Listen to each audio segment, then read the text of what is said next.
Hello everybody, today we're going to be tying a pattern I like to call the glitter egg. It's kind of an unknown egg pattern. We're going to start this fly out with a Legz lip splitters, number 135 and size 12. Any size 12 scud hook would work for this pattern. The thread we're going to be using is Uni-thread 136 denier 6/0 in fire orange.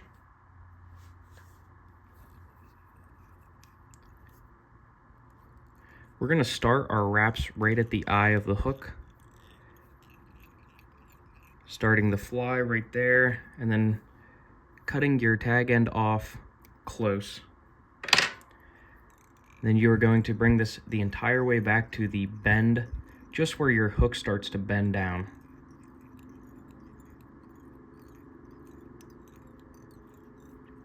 Then you're going to grab the only other material for this fly. This is Petite estaz. This is an opal orange, but you can tie it in any color.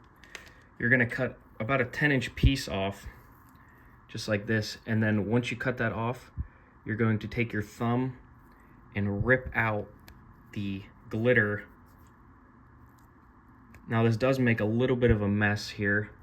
You're just trying to get it right down where you tie in, just down to the bare braid. So whenever you tie in, it doesn't create a lot of bulk. This does make a lot of a mess, by the way, so if you do it over a trash can, that'd probably be better. Then you're going to take just your plain rope, like this, and tie it in right where you ended your thread wraps. And then once you do that, you can advance forward back to where you started your thread.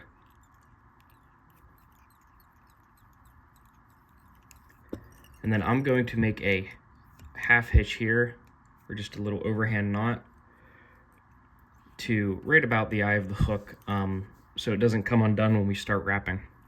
Now you're going to take your estaz and you're going to counter wrap it up the threads, making sure you pull back on your fibers of the estaz so you can create a nice full look on your egg.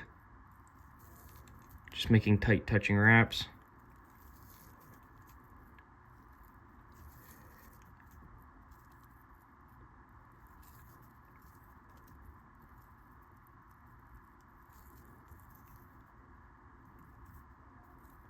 And then once you get to about the eye of the hook, or maybe just slightly before the eye of the hook, you can take one wrap around your material here, and then with your left hand, pull back on the fibers so you can not trap any of your fibers in your thread. And then pull the main strand back, everything, and just pull everything back and just make a couple turns in front of it. If you do get a couple fibers, it's nothing, you just have to cut them out. And then take your scissors and cut that tag end off for your estaz, nice and close to your tie-in point. Okay, there's your fly. Like I said, it's super simple fly. The only thing that is left in this fly is a 4 to 5 turn whip finish. Making sure you pull back those fibers.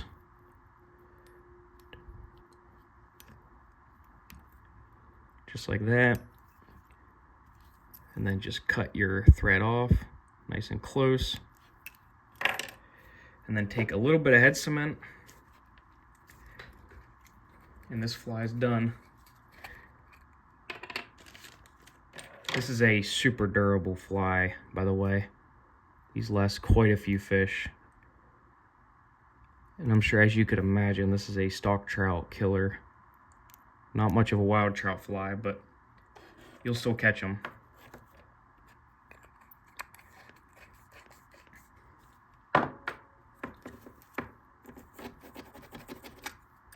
And that's pretty much it with this fly.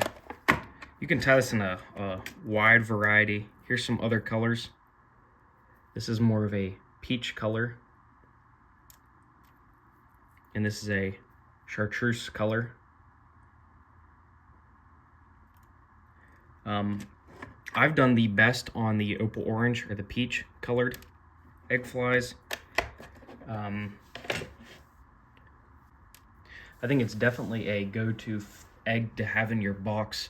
Everybody focuses on stuff like the glow bug and the egg that uses the McFly foam, but this is a kind of just a different egg pattern that the trout might have not have seen in your area, and you could really clear out, especially for stock trout that get used to, I mean, they want to eat something like this, but they just get so used to these other egg patterns.